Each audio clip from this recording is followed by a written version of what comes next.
Ini adalah Honda Jazz tahun 2016, hatchback compactnya Honda dulu. Nah, sekarang si Honda Jazz ini udah nggak dijual lagi di Indonesia ya. Posisinya itu digantiin sama Honda City hatchback. Tapi harga bekasnya itu nggak turun-turun ya. Dari dulu sampai sekarang masih tinggi banget. Jadi apa sih yang bikin harga jualnya dia bertahan banget? Dan apakah di tahun 2025 ini dia masih menarik buat dipertimbangkan? Nah, Jazz 2016 yang kita videoin ini dari Karsam ya. Pas nih, yang lagi mau cari mobil bekas yang reliable, bisa cek websitenya Karsam. Semua mobil yang ada di sini udah lewatin hasil inspeksi 175 titik. Yang kayak si Jazz ini aja, bisa kalian cek langsung di websitenya nih hasil inspeksinya. Asik kan? Terus harga yang tertera udah pasti. Ada garansi 1 tahun dan ada jaminan 5 hari uang kembali. Atau kalau kalian lagi mau jual mobil, bisa juga coba bawa ke Karsam ya. Nah, buat detailnya simak di 10 video dari Honda Jazz 2016.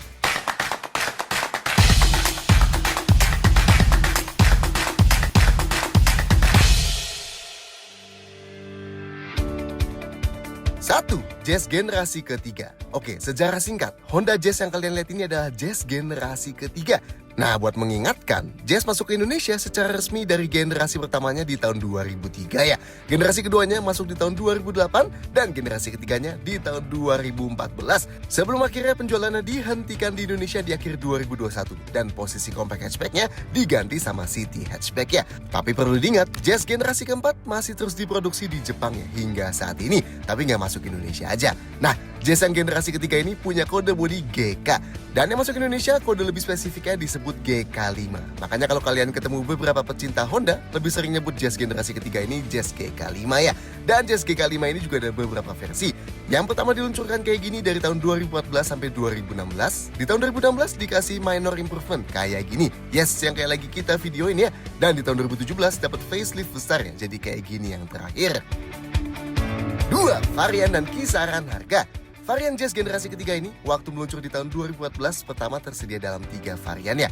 A, S, dan RS. Yang A hanya tersedia dalam transmisi manual aja, yang S manual dan CVT, sedangkan yang RS manual dan CVT juga. Dan pas facelift besar di tahun 2017 jadi S manual CVT dan RS manual CVT aja ya. Nah, tapi emang di luar itu ada beberapa versi minor. Kayak di akhir 2014 ada varian Blacktop Edition yang dapat stability control dan 6 airbag segala.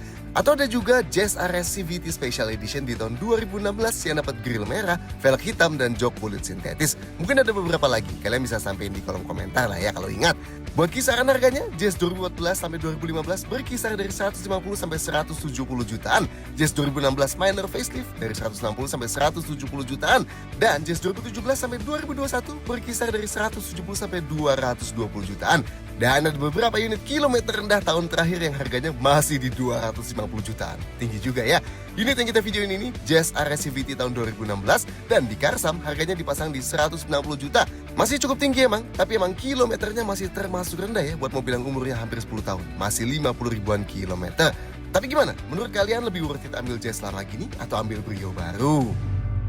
3. Eksterior cukup timeless. Dibanding Jazz GE8, Jazz GK5 sebenarnya desainnya cenderung lebih membulat ya, yang pakai identitas desain yang waktu itu disebut Exciting Age Design dan konsep crossfade monoform eksterior. Tapi emang di tahun 2017 pas dapat facelift besar, dibuat tajam-tajam lagi dengan desain solid wing face yang waktu itu populer sama Civic Turbo ya.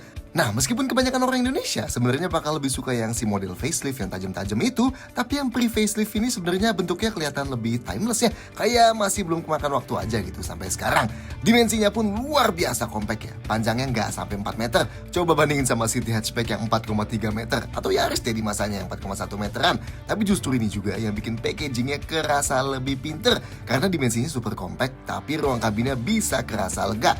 Oke, detail desainnya. Depannya, kap mesin khas Jazz yang pendek banget yang ngebuat posisi fasianya cenderung rendah.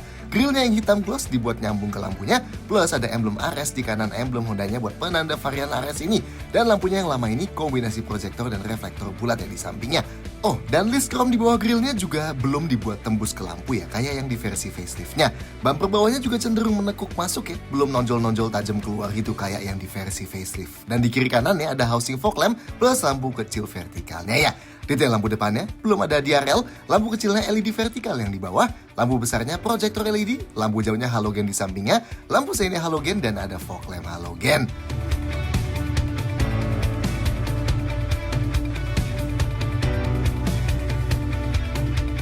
Sampingnya, bentuk mengotak khas Jazz dari generasi ke generasi kentara banget ya. Apalagi di yang versi sebelum facelift ini bumpernya lebih pesek. Tapi tetap ada lekukan tajamnya dari garis yang ditarik dari lampu belakang sampai ke pintu depan itu ya. Nah, pembeda versi minor improvement 2016 ini ada di velgnya ya. Ukurannya tetap 16 inci dual tone. Tapi bentuknya beda ya sama yang di tahun 2014 dan yang facelift 2017. Dan ini dipakein ban 18555R16 ya. Nah, karena ini varian RS juga, jadi dipakein side skirts tambahan ya. Sedangkan detail lain ada di spionnya yang bertengger di pintu buat visibilitas samping yang lebih maksimal dan handle pintunya pakai model tarik ini. Belakangnya, nah bagian ini nih yang cukup kontroversial di masanya. Apalagi kalau bukan karena lampunya yang dibuatin reflektor vertikal sampai ke paling atas kacanya. Tapi desain unik ini emang bikin Jazz GK5 ini jadi gampang banget dikenalin nih sampai sekarang juga. Di bawah kacanya ada list chrome super panjang yang membentang dari kiri ke kanan. Dan karena ini varian RS, jadi ada emblem RS-nya di kanan. Bumpernya simple aja, ada panel hitam di ujung kiri kanannya. Sedangkan antenanya pakai model short pole gini ya. Ada spoiler tambahan karena ini varian RS. Dan knalpotnya ngumpet di kanan bawah ya. Detail lampu belakangnya, lampu malamnya LED, lampu remnya LED-nya jadi lebih terang. Dan dengan high mode stop lamp LED, lampu seinnya halogen dan lampu mundurnya halogen juga.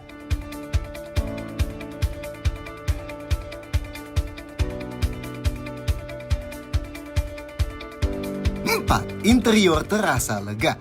Honda di masa Jazz ini sangat menerapkan prinsip man maximum machine minimum ya, yang mengutamakan desain yang ngemaksimalin ruang buat orang di dalam kabin dengan meminimalisasi rasio bagian penggerak.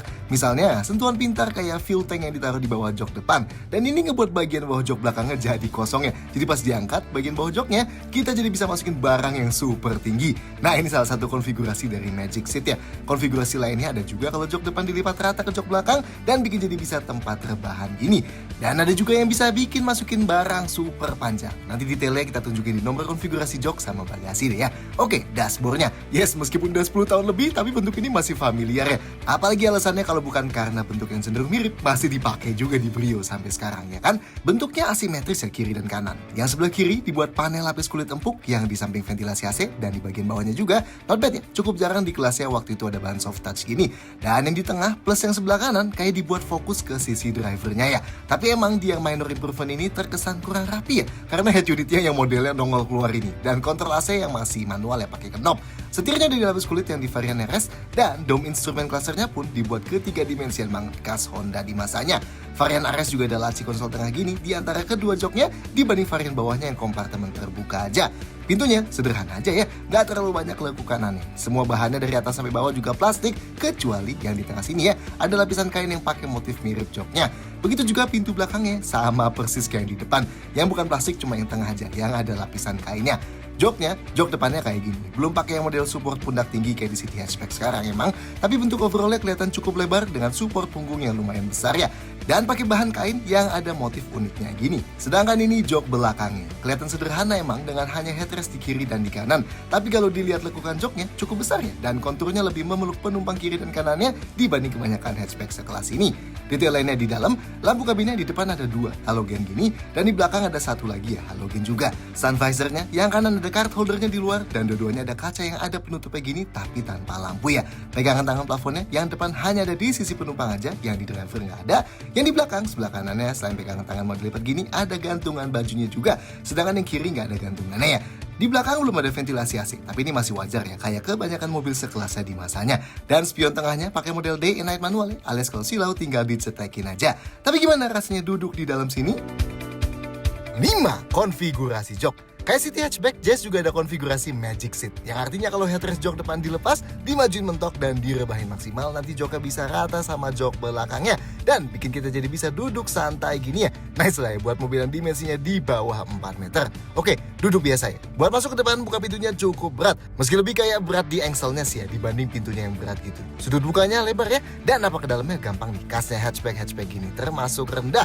Oke, posisi duduk by defaultnya masih cukup rendah nih ya, gak serendah sedan, tapi Tapi emang dibanding SUV-SUV compact gitu masih rendahan ini ya. Cukup kelihatan nih dari tekukan paha kita lebih selonjor dibanding di Baleno atau HR-V gitu ya. Enak sih ya, jadi berasa lebih ergonomis driving feel-nya. Nah, visibilitas ke depannya sebenarnya bagus, tapi emang gundukan dome instrumen clusternya cukup tinggi ya. Tapi yang enak emang ini ke depannya jauh banget ya. Jadi dari kaca yang besar, jarak dashboard yang jauh, plus kaca di pilar A ini ngasih efek feel yang lega banget duduk di dalam sini. Ini nih ya yang jarang banget ditemuin di sebuah hatchback ini. Nice ya, meski emang ujung kapusinnya jelas nggak kelihatan ya jadinya. Visibilitas ke samping enak banget, kacanya gede, spionnya di pintu dan ada kaca tambahan juga di pilar A. Nice ya. Pengaturan joknya yang driver manual, slide, recline, dan bisa dinaik turunin ketinggiannya. Sedangkan yang penumpang depan manual, slide, dan recline aja. Sandaran kepalanya bisa diatur naik turun aja ya. Tapi udah cukup maju nih, jadi kalau kepala kita sandaran sambil nyetir nggak bakal ngedanga.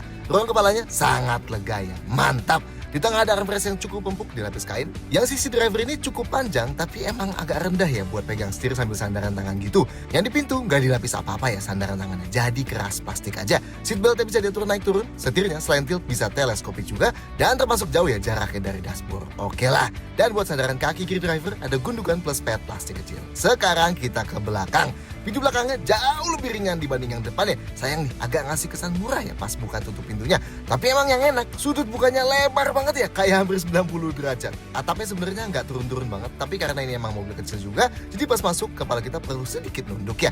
Oke, di belakang sini, sesuatu yang udah lama nggak kita rasain di mobil yang seukuran ini ya. Feel-nya kerasa lega banget ya, karena mobilnya yang mengotak, jendelanya cukup besar dan ada jendela tambahan di pilar C. Nice ya, pas sudah duduk di sini emang kerasa lebih lega dibanding mobil berdimensi ini pada umumnya. Headrestnya kita naikin dulu ya. Yang kiri kanan adjustable tapi yang tengah nggak ada headrestnya. Support dudukan joknya termasuk oke nih ya. Nopang paha kita dengan sangat baik, nggak sampai sempurna sih, tapi udah enak banget ya. Harusnya nggak bakal bikin pegel buat jalan jauh juga. Jok ini nggak bisa digeser maju mundur, tapi ruang kakinya udah termasuk sangat lega ya. Nggak selega City Hatchback sekarang emang, tapi buat mobil di bawah 4 meter ini udah lega banget. Ruang gerak sepatu juga sebenarnya aman banget. Tapi emang kalau dilihat, lantainya sini sebenarnya bentuknya agak nancep ya, nggak full rata. Makanya bikin bagian ujung paha kita sini sedikit naik. Kayak yang kita bilang tadi, masih enak meskipun belum sempurna ya. Nah, sudut terbah jok ini bisa diubah nih, ada 2 titik. Dan pas diubah, bawahnya pun ikut berubah juga ya. Nih, kalau tegak kayak gini, ini pun sebenarnya nggak tegak-tegak banget ya. Ruang kepalanya sisa segini, masih cukup aman. Dan kalau dibuat lebih rebah, bedanya nggak jauh, tapi ini udah lebih rileks lagi dibanding tadi. Ruang kepalanya sedikit lebih terbatas dibanding tadi, dan bagian belakang kepala kita juga jadi lebih dekat sama bagian plafon yang turun ini ya. Sandaran tangan di pintunya plastik jadi keras juga. Dan buat catatan, bentuk door trim ini agak ngecekung ke dalam, jadi bikin badan yang posturnya gede-gede kayak kita gini jadi lebih sempit ya. Di tengah sini nggak ada armrest lipatnya. Kalau mau duduk bertiga, napak ke tengah, kaki kita perlu ngelipet gini karena konsol tengahnya mundur dan lantainya agak tinggi ya. Dan kaki kita jadinya juga nggak bisa di tengah sini, perlu ke kiri kanannya gini. Dudukan tangannya jauh lebih tinggi dibanding kiri kanannya, sedangkan sandarannya cuma sedikit lebih maju ya dan masih cukup empuk. Tapi karena nggak ada headrestnya, jadi udah pasti orang dewasa kepalanya bakal ngedanga di tengah sini. Ruang kepala di tengahnya masih cukup aman kalau nggak rebahan, dan seatbeltnya 3 titik dari atas kanan sini ya. 6. Detail fitur. Kalau mobil di tahun 2025 ini sekelas City Hatchback, Yaris, Mazda 2 fiturnya udah termasuk cukup oke. Nah, tapi fitur Jazz 10 tahunan lalu belum bisa dibilang gitu ya. Tuh lihat, di sebelah kanan dashboard sini kosong semua tombolnya. Nih ya, kita detailin. Di setir sebelah kanan ada cruise control ya, fitur yang cukup jarang di kelasnya di masanya dulu. Jadi kita bisa set kecepatan konstan tanpa perlu injek pedal gasnya terus-terusan. Meski emang cruise control di Jazz ini nggak ada indikator kecepatannya ya, lagi aktif di kecepatan berapa. Setir sebelah kirinya ada tombol pengatur audio, di balik setir ada pedal shift. Ini remote kuncinya ya, standar aja, ada tombol lock dan unlock. Ada passive keyless entry-nya, jadi kalau mobilnya kekunci, remote-nya tinggal dikantongin aja, deketin mobilnya dan grab bagian dalam handle pintu drivernya dan kuncinya kebuka. Buat kunci lagi tinggal klik tombol hitam di handle-nya ini. Meski emang spionnya belum kelipet otomatis ya pas dikunci. Buat lipetnya masih harus klik tombol di dalamnya gini. Sedangkan buat mati nyalain mesinnya pakai tombol start stop engine yang warna merah ini. Lampunya manual kayak kebanyakan hatchback sekelas ini di masanya, tapi udah ada one touch triple turn signal ya, alias colek sedikit aja lampu seinnya kedip 3 kali. Yes, gak semua mobil sekelas ini punya fitur itu ya dulu. Wipernya intermittent standar aja, non variable. AC-nya manual, kipasnya ada 4 level tapi tanpa heater ya dia.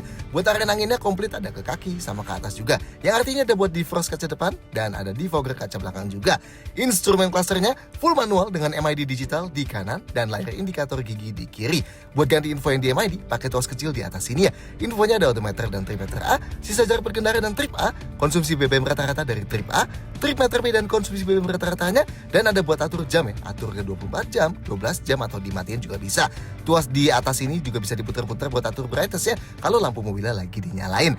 Dan terakhir, head unitnya. Bagian teraneh ya menurut kita sampai sekarang, head unit yang nongol keluar ini. Kenapa nongol keluar?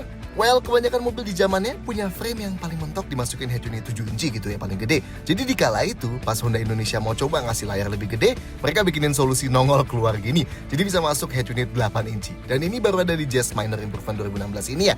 Head unit ini bisa kita slide ke atas buat nongolin CD player dan aux input ya. Sedangkan di sebelah kanannya ada satu HDMI port dan USB port Type A. Isi head unitnya sendiri sederhana banget. Ada 4 tombol fisikal di sampingnya. Media bisa diputar selain radio, ada CD, USB port, iPod connection, aux, dan Bluetooth. Bisa setel media pakai kabel HDMI juga ya. Dan di settingsnya gak ada yang unik kecuali smartphone link ini yang bisa kita set buat munculin tampilan Android kalau kita sambungin HP Android ke sini pakai kabel HDMI tadi ya. Oh, dan speakernya ada 6 ya di Jazz ini. Jendela yang auto up down hanya sisi driver aja. Sumber daya buat nge-charge device cuma ada satu power outlet aja di depan. Di belakang nggak ada apa-apa. Dan rem parkirnya masih pakai tuas manual gini. Gimana? Termasuk simple ya. 7. Detail safety. Bukan cuma fiturnya, safety-nya mobil sekelas ini di masanya pun bener-bener seadanya ya. Kecuali Mazda tuh emang di waktu itu yang komplit sendiri. Airbag-nya 2 aja di depan. Kecuali varian Jazz Blacktop Limited Edition yang sempat ada 6 airbag ya. Terus remnya, rem depan sakaran ventilasi dan rem belakangnya turbo. ABS CVT ada, nggak ada stability control. Jazz GK5 yang masuk Indonesia yang ada stability controlnya cuma yang varian Blacktop tadi aja, yang terbatas banget cuma 300 unit. Alarm dan immobilizer ada, dan jok belakangnya dapat ISOFIX buat pasang jok bayi dengan lebih gampang ya. Yes, belum ada sensor parkir atau kamera mundur. Simple banget ya di masa dulu. 8. Bagasi dan storage. Nah, ini salah satu kelebihan utamanya Jazz nih ya. Bagasinya gede banget. Oke, bagasinya nyambung sama passive keyless entry-nya. Kalau mobilnya lagi dikunci, remote tinggal dikantongin, klik tombol yang panjang sebelah sini dan pintu bagasinya bisa dibuka. Dan ini sekaligus buka kunci semua pintu lainnya juga ya. Oke, nih bagasinya. Yes, bukan soal angka kapasitasnya. Ya mungkin mirip-mirip sama Yaris Baleno gitu dan mayoritas kompetitornya. Tapi bentuk bagasinya yang mengotak tinggi gini bikin dia lebih gampang masukin barang-barang yang besar ya. Bentuk bibirnya lebih menyempit di bagian bawah, tapi yang tengahnya lebar banget ya. Bisa banget sih ini buat masukin barang besar juga. Jarak bibir bagasinya ke tanah juga termasuk rendah di kelas ya. Jadi angkat barang berat kayak galon gitu nggak bakal sulit ya. Dan bibir bagasi ke lantainya juga termasuk pendek. Jadi kalau mau keluarin barang dari dalam, angkatnya nggak bakal terlalu sulit. Di sebelah kanan sini, ruangnya terbuka gini ya, dilapisin bludur dan ada satu lampu halogen. Di kiri juga terbuka banget gini, dilapis bludur kasar juga, tapi polos ya, nggak ada apa-apa. Dan sekali lagi, ruang bagasinya terbuka yang tinggi banget dengan lantai super rendah gini, bikin jadi gampang banget ya buat masukin barang besar. Meski emang sayang sih ya, nggak ada cover bagasi atau parcel shelf gitu. Di bawah lantainya ada toolkit yang ditata rapi gini, dan di bawahnya lagi ada ban serep full size yang pakai velg kaleng gini. Oke, karena jok belakangnya sudut rebahnya bisa diatur ke 2 posisi, jadi bagasinya juga fleksibel nih ya. Kalau jok kayak kita lebih rebahin, penumpangnya duduknya lebih rileks, tapi sedikit mengurangi kapasitas bagasinya emang. Dan sebaliknya ya kalau dibuat lebih tegak. Kalau mau luasin kapasitas bagasi, jok belakang bisa dilipat pakai konfigurasi 60/40. Lipatnya pakai tuas di pinggir sini. Tapi coba lihat, pas kita lipat joknya, bagian bawah jok belakangnya ikut turun ya. Dan turunnya termasuk jauh tuh ya. Nah, efeknya bikin joknya bisa rata gini sama lantai bagasinya. Nah, ini kalau udah kita lipat satu, kita bisa masukin barang yang lebih panjang sampai tetap duduk berdua di belakang. Kalau dilipat yang kiri juga, yang sama tuh ya, bagian bawahnya bakal turun banget. Nah, bagasinya jadi jauh lebih besar. Besar banget sih ini buat mobil sekecil gini. Tuh, karena lantainya rata, kita bisa masukin barang besar kayak kasur kotak gitu misalnya ya. Atau sepeda pun nggak masalah. Nice ya. Dan ini juga masih bisa kita lipat jok penumpang depannya kayak gini. Nggak sampai rata sih ya, tapi tetap nanti efeknya kita bisa masukin barang yang super panjang ya, dari belakang sampai ke depan. Mantap. Buat tutup bagasinya, disediain handle di sisi kanan dalam sini, dan kita bisa kunci semua pintu lagi dengan klik tombol kecil yang di sebelah kanan sini ya. Nah, ada satu trik lagi. Jadi jok belakang ini, bagian bawahnya bisa kita angkat gini, dan kaki joknya kita turunin buat kunci. Nah, nanti jadi ada ruang super tinggi ya. Sama nih ya, jok satu lagi juga bisa kita angkat dan kunci. Nanti kita bisa masukin barang yang lebih tinggi dibanding di bagasi tadi. Tuh, kalau kita berdiri di sini. Nice ya. Konfigurasi super fleksibelnya ini nih yang susah banget dicari di mobil-mobil baru ya. Dan menurut kita bikin si Jazz tetap menarik di pertimbangan sampai sekarang juga. Dan ini sisa storage lainnya di dalam kabin.